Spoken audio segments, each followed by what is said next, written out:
Bonjour à tous et bienvenue dans un nouvel épisode du Journal du Burnout. Le Journal du Burnout, c'est des vidéos pour comprendre, mieux vivre et se sortir du burnout. C'est complètement gratuit, tout est sur YouTube, donc n'hésitez pas évidemment, si le sujet vous intéresse, à vous abonner à la chaîne.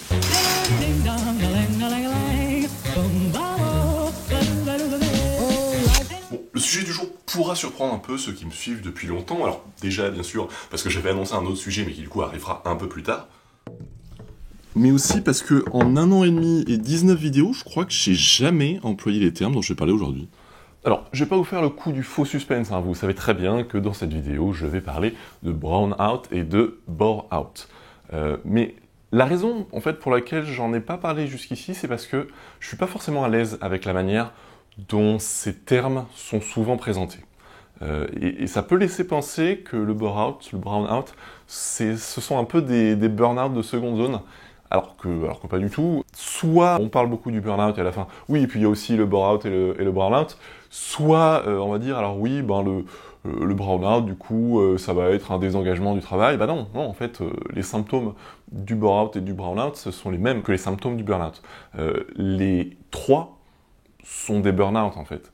Le bore-out, le burn-out, ce sont des formes différentes de burn-out qui, dans les mécanismes qui y mènent, sont différents et on va parler de ça aujourd'hui, mais dans les effets, c'est exactement la même chose en fait. On parle vraiment de la même chose, des mêmes symptômes. Donc j'avais envie d'apporter cette précision aujourd'hui et me pencher un peu sur, concrètement, c'est quoi le burn-out, le bore-out, le brown-out. Donc rapidement, qu'est-ce que c'est ? Le burn-out, épuisement professionnel en français, c'est quand on s'épuise à trop bosser. En gros, le bore-out, c'est quand on s'épuise d'ennui. On n'est pas occupé, soit en termes de temps, soit intellectuellement ou en termes de défis, etc., qui provoque un ennui profond. Et le burn-out, c'est la perte de sens dans le travail. Ça, c'est la manière dont on présente ces trois aspects traditionnellement, on va dire. En pratique, moi, je les présente un peu différemment. On va dire que, dans le fond, ça revient un peu au même, mais il y a un certain nombre de détails qu'il est important de comprendre. Pour bien comprendre la différence entre ces trois notions, il faut savoir ce qui cause un burn-out. Un burn-out, moi, je résume ça, en fait, par un déséquilibre qui dure trop longtemps entre les charges que l'on a à supporter et les ressources que l'on trouve pour y faire face. J'aime bien cette définition parce que d'une part, ça prend vraiment en compte toute la diversité des cas qu'on rencontre dans le burn-out. Charge, c'est assez large, on peut trouver des choses très différentes dedans, et ça va être différent pour tout le monde, et ressources pareilles, et ça introduit bien cette notion de dynamique, en fait, d'équilibre, et d'équilibre de vie aussi, puisque finalement, un burn-out, c'est un déséquilibre de vie qui est allé trop loin, quoi. Ça ne veut pas dire que c'est un déséquilibre de vie que l'on a voulu ou que l'on a créé soi-même, loin de là. Mais en attendant, nos charges ont dépassé nos ressources de manière durable. Une fois qu'on comprend ça, on peut expliquer un peu plus facilement ce qu'est un burn-out. Ce sont des charges trop importantes et qui en général grandissent de plus en plus jusqu'à dépasser les ressources que l'on peut trouver. Donc ces charges, elles peuvent être de nature différente. En général, on résume ça par une charge de travail, on travaille trop longtemps, trop dur, on se met trop la pression, mais ces charges peuvent aussi être d'autres natures, ça peut être un harcèlement par exemple que l'on vit, ça c'est une charge extrêmement lourde à porter. Alors évidemment, quand en plus de ça on ajoute une charge de travail et tout un tas de choses autour, ça fait une charge très très lourde à porter qui en soi peut mener au burn-out.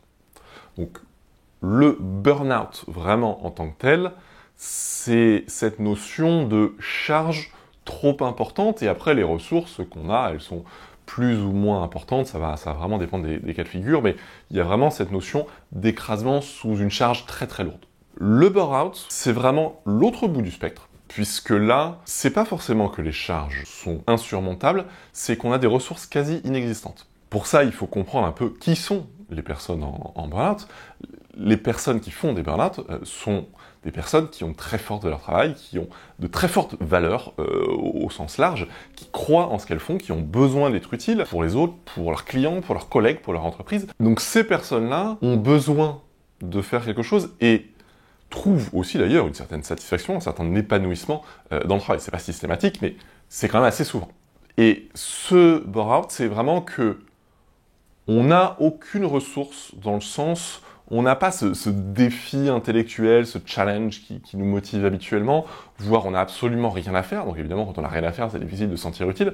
Donc on a vraiment ce vide en termes de ressources professionnelles qui fait que même si les charges qui sont en face ne sont pas énormes, elles sont jamais nulles, on n'a de toute façon pas les ressources pour y faire face. Parce qu'en plus, donc les personnes en burn-out ont tendance souvent à donner une importance un peu démesurée au travail. Donc ces ressources absentes au travail pourront difficilement être compensées par des ressources dans la vie personnelle, parce que les personnes qui ont des risques de burn-out sont des personnes qui ne sont pas justement capables de prendre ce recul et de se dire ok, je trouve pas cet épanouissement au travail, faisons-en un travail alimentaire, je n'y cherche rien, je fais ce qu'on demande de moi, et si on ne me demande rien de moi, c'est le temps plus simple, et je m'éclate en dehors. Non, ça c'est des logiques que les personnes avant leur burn-out ont un peu du mal à saisir.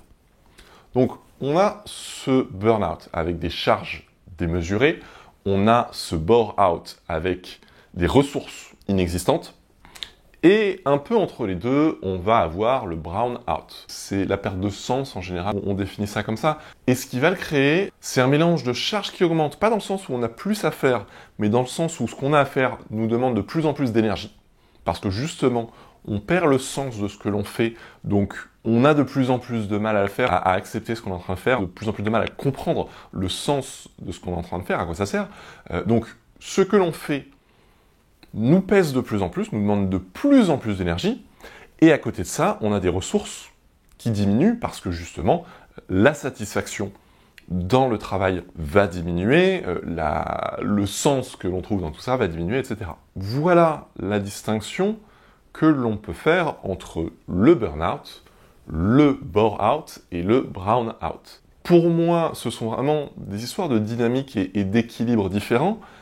Après, la raison pour laquelle il a fallu attendre ma 20e vidéo sur le burn-out pour que j'en parle, c'est que pour moi, il ne faut pas mettre ça sur le devant de la scène dans le sens où c'est un peu une distinction secondaire qu'il est important de faire pour mieux comprendre notre burn-out, comprendre ce qui nous y a mené, et donc mieux s'en sortir et éviter d'y replonger. Mais c'est pas forcément le premier critère à prendre en compte. Et je ne fais pas de distinction, moi, quand je regarde les gens, entre celui-là a fait un burn-out, celui-là a fait un burn-out, celui-là a fait un brown-out. Déjà, on ne sait pas forcément, ce sont quand même des mécanismes assez complexes qu'on n'arrive pas toujours à comprendre soi-même, alors de l'extérieur, c'est encore plus compliqué. Mais surtout, on vit en fait la même chose. On y est arrivé pour des raisons différentes, mais fondamentalement, on vit la même chose. Et une autre raison pour laquelle j'évite d'insister un peu trop sur cette différence-là, c'est que la limite est assez floue. Moi, je peux donner mon exemple personnel. C'est que, donc je dis que j'ai fait un burn-out parce que c'est vrai. Pour moi, bore-out et brown-out sont vraiment des sous-catégories de burn-out, mais dans l'absolu, tout ça, c'est des burn-out. Mais moi, ce qui m'a fait plonger, c'est plutôt un brown-out. Mais il y avait aussi l'aspect burn-out dans le sens vraiment charge de plus en plus importante à porter, qui m'a fragilisé un peu plus tôt dans ma carrière. Moi, j'ai subi des situations de harcèlement qui ont été très dures à vivre pour moi, qui ont laissé des séquelles dont je ne me suis pas forcément rendu compte d'ailleurs. Et ça m'a fragilisé. Et quand je me suis retrouvé en terreau fertile, on va dire, pour un burn-out quelques années plus tard, cette fragilité que j'avais gardée sans forcément en avoir conscience, a eu un rôle déterminant, elle aussi.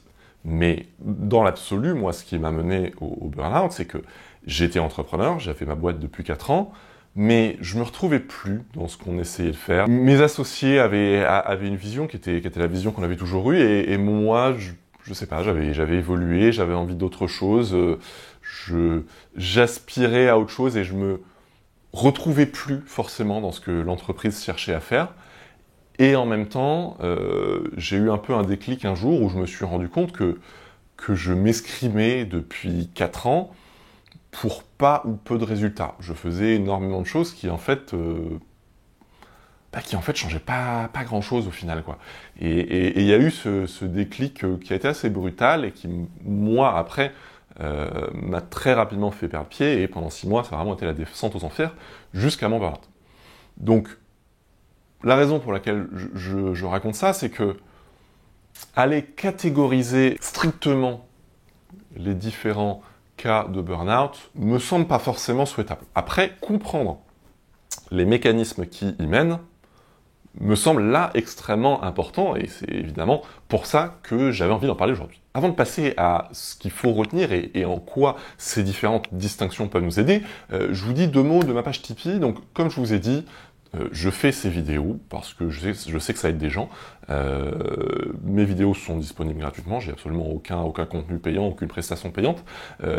Et en fait, tous mes revenus des vidéos viennent de ce que les gens me donnent, de ce que vous me donnez, pour me remercier du travail que je fais. Donc, si vous trouvez que ce que je fais est utile, si vous avez envie de m'aider financièrement et de m'encourager aussi à continuer, à produire du contenu, à produire aussi d'autres outils utiles. J'ai créé un annuaire du burn-out aussi qui répertorie de manière collaborative les solutions qui peuvent être utiles contre le burn-out. Donc si vous voulez me soutenir dans cette démarche et m'aider à aider encore d'autres personnes, j'ai créé une page Tipeee qui vous permet donc de donner le montant que vous souhaitez de manière ponctuelle ou récurrente, et évidemment c'est très apprécié parce que moi, encore une fois, c'est le seul revenu que j'en ai, et c'est ça qui me permet aussi de continuer ces vidéos et ces différents projets.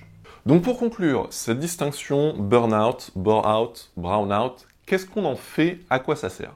Pour moi, ça sert principalement à 2 choses. La première, c'est de prendre du recul et de déculpabiliser.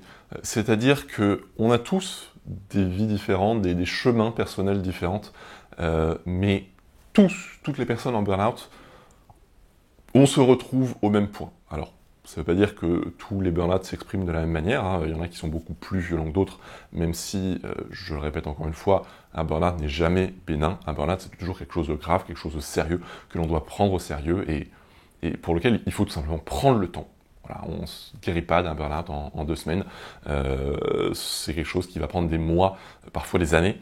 Donc, c'est toujours quelque chose de sérieux, mais il y a énormément de chemins qui y mènent. Donc, déjà, prendre conscience de tout ça, à la fois du fait qu'on n'est pas forcément tous arrivés là de la même manière. C'est vrai qu'on peut avoir un peu tendance à projeter notre propre vécu sur ce que vivent les autres. Puis voilà, juste ayons conscience que tout le monde n'a pas vécu la même chose. Il y en a qui ont dû faire face à un environnement toxique en entreprise, d'autres non. Il y en a qui ont dû faire face à du harcèlement, d'autres non. Il y en a qui ont bossé beaucoup trop en oubliant tout, en n'ayant aucune vie de famille pendant des années ou des décennies, d'autres non. Enfin, il y en a qui ont perdu le sens de leur travail, qui ne savaient plus pourquoi elles se levaient alors que d'autres non. D'autres continuaient à bosser toujours plus justement parce qu'elles y croyaient à fond.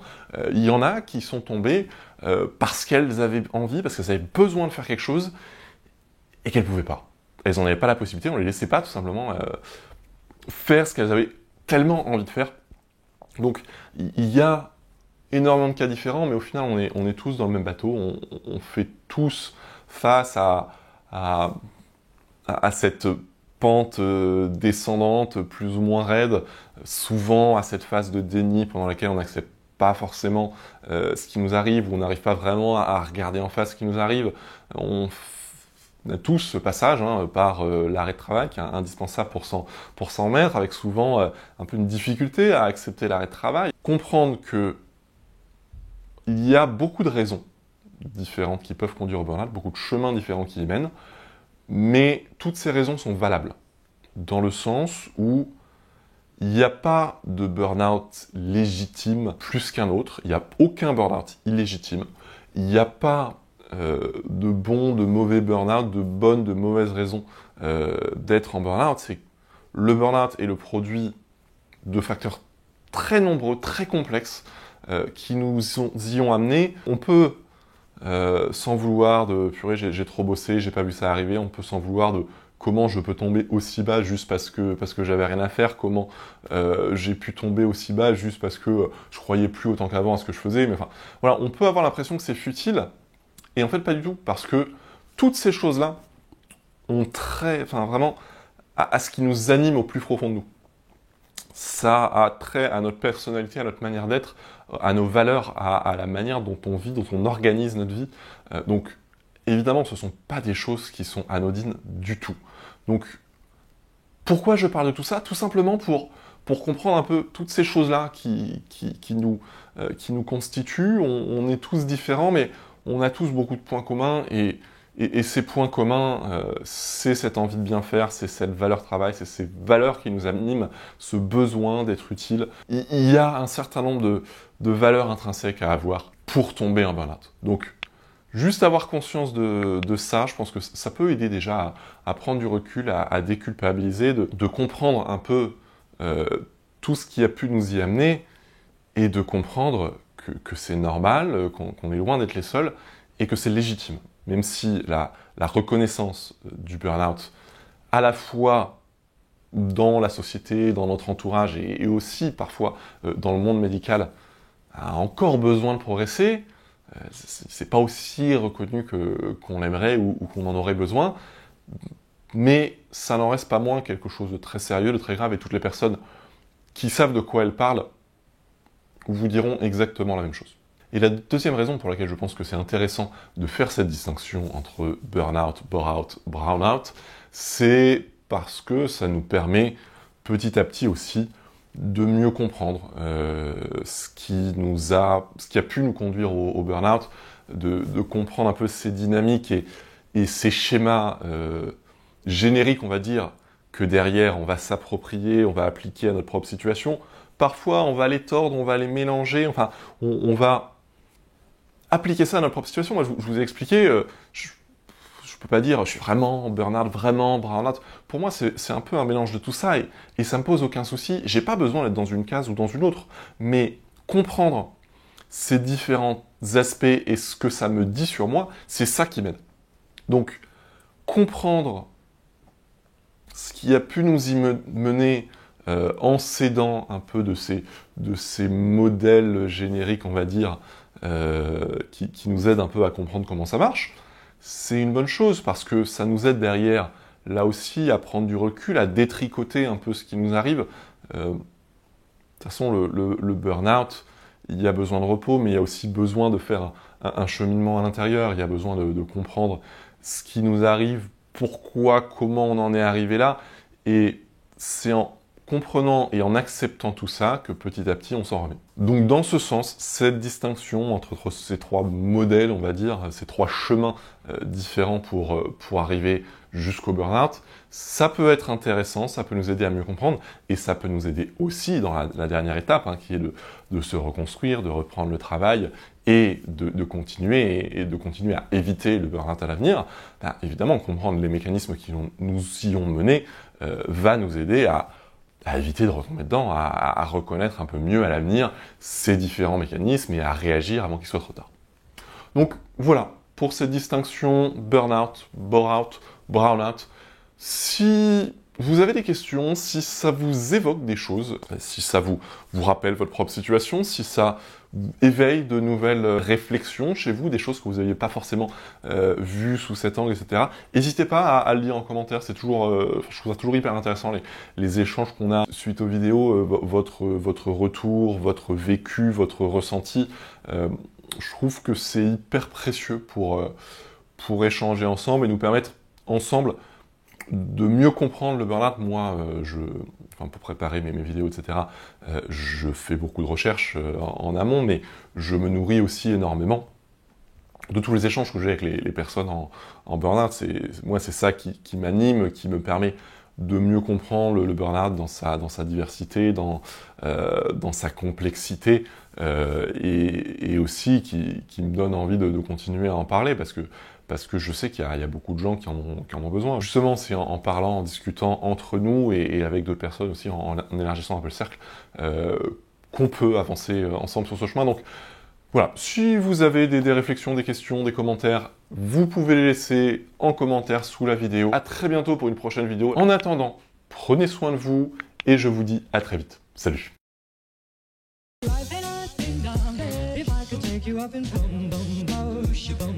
Tell me I'm the only one that you know. Life could be a dream, sweetheart.